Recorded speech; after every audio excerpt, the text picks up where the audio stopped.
This representation respectfully move for the approval of Committee Report number 111 and the adoption of House Resolution number 746, dismissing the 2 impeachment complaints against President Ferdinand R. Marcos Jr.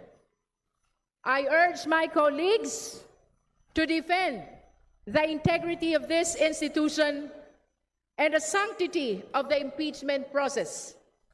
The 1987 Constitution has lodged this extraordinary power in us, the duly elected representatives of the Filipino people. Tungkulin nating timbangin kung ang mga akusasyong ito ay may katotohanan o sadyang mapanira lamang. Tayo ang boses ng bawat Pilipino dito sa plenaryo. I urge every member of this House, do not consider this duty as a matter of convenience. Decide with your conscience.